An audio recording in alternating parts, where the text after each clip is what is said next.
화를 내거나 짜증이 자주 납니다. 이것이 나쁘다는 것을 저도 알고 있는데요.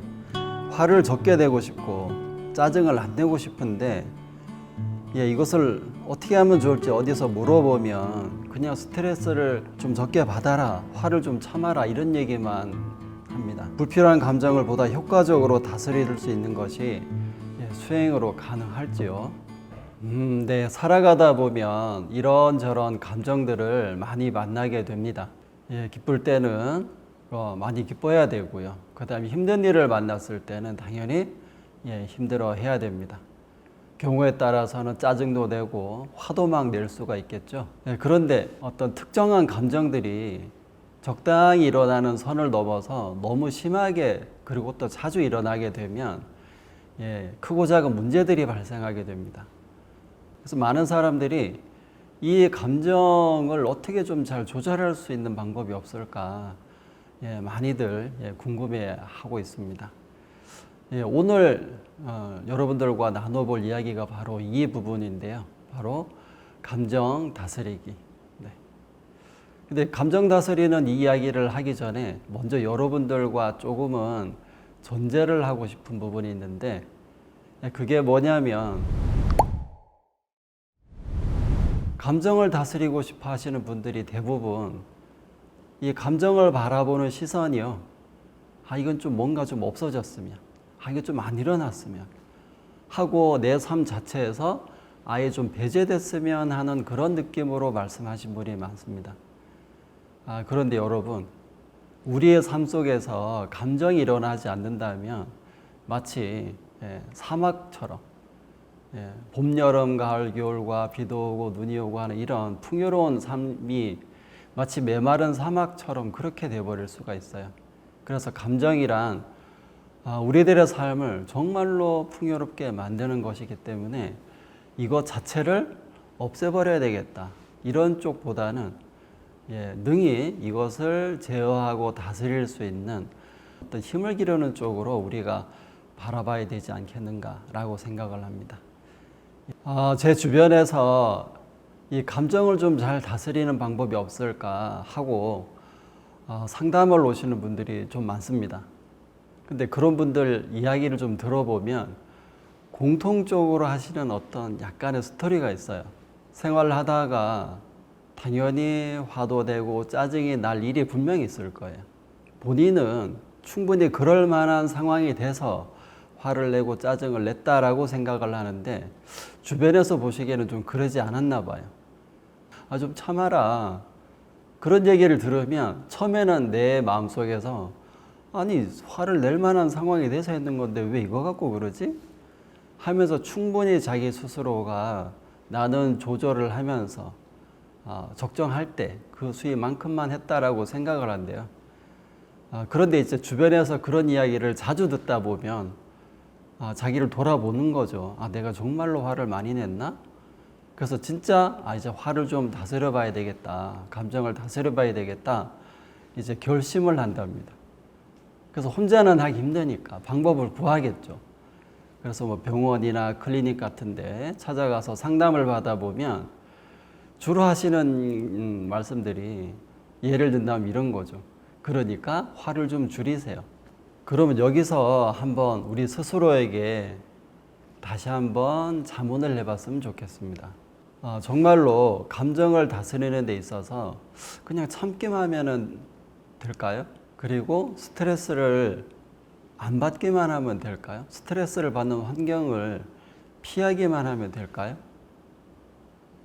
그럼 예를 들어서 스트레스를 좀 안 받고 줄이려고 내가 어디서 스트레스를 받나 봤더니 회사에서 받아요.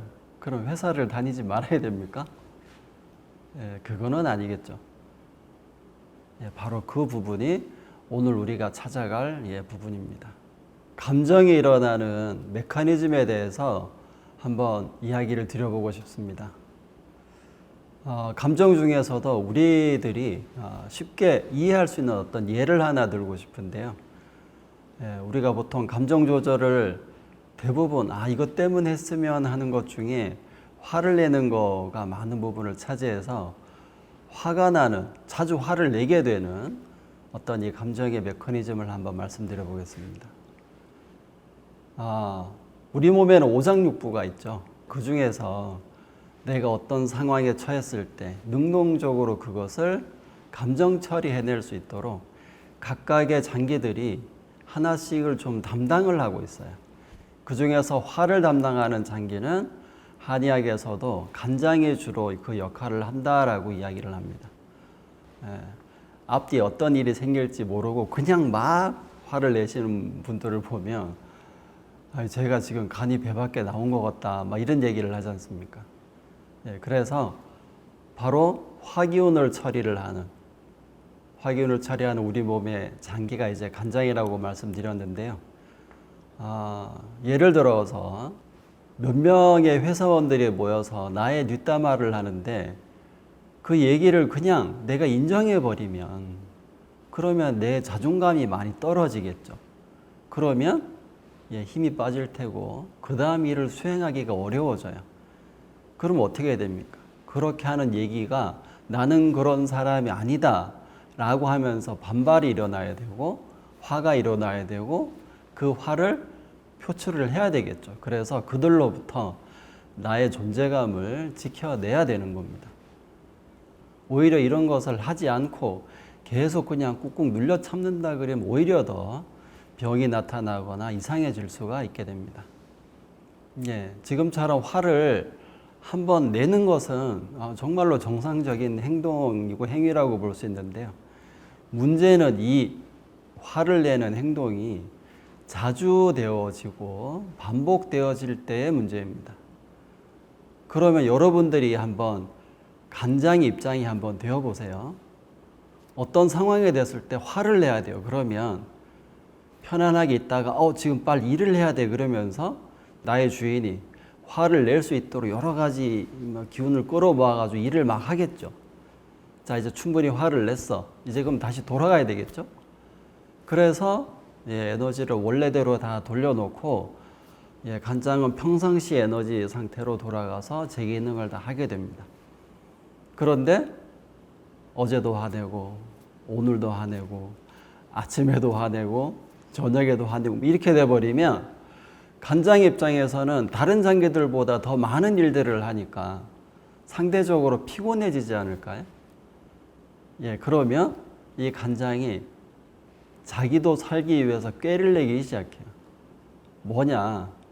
화를 한번 싹 내고 나서 다시 다 풀어야 돼요. 리프레시가 돼서 원래 상태로 돌아가야 되는데 다 풀어내는 것 또한 일처리잖아요.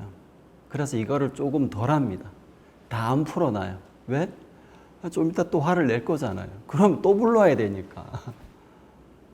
그래서 알게 모르게 화를 내는 상황이 자꾸 반복이 되다 보면 우리 몸의 장기들은 그 역할을 능동적으로 수행하기 위해서 조금씩 쌓아두게 됩니다. 그 힘을, 화기운을 쌓아둬요. 그래서 화를 자주 내는 사람들 보면 우리가 간에 화기운이 많이 차 있다 라고 이야기를 하는 이유입니다. 가만히 있는데 화기운이 차지는 않아요. 바로 우리 간장도 생명체이기 때문에 주인이 원하는 것을 빨리빨리 일 처리를 하려고 어쩔 수 없이 이렇게 되어지게 되는 거죠. 자, 이렇게 되면 우리들의 간장은 자꾸 화기운을 쌓아두게 되겠죠. 이 상태가 지속이 되다 보면 여러분들이 평상시에 이거는 충분히 그냥 웃으면서 넘어갈 수 있는 일도 그냥 그 순간 훅 하고 짜증이 나게 돼요. 그러다 보니 주변에서 볼 때 저 친구는 너무나 자주 화를 낸다. 이렇게 걱정스러운 모습으로 나를 바라볼 수 있게 되는 겁니다. 지금까지 화를 자주 내게 되는 메커니즘에 대해서 함께 알아봤습니다. 어떻게 좀 이해가 되시는지요? 이제 답을 찾아가기 위해서 제가 이렇게 질문을 드려보겠습니다. 여러분들 화가 나실 때 이거를 조절하고 싶습니다. 그러면 그냥 화를 참기만 하시겠습니까? 아니면 스트레스를 피하려고만 하시겠습니까? 아니면 스트레스를 받는 환경을 만났을 때 능히 이것을 극복하고 조절할 수 있는 내 안의 생명력을 기르는 쪽으로 수행을 하시겠습니까? 여러분들 이제 조금 뭔가 감이 잡히시는지요? 예, 그것만 되어져도 여러분들 충분히 첫 발을 내디뎠다고 하겠습니다.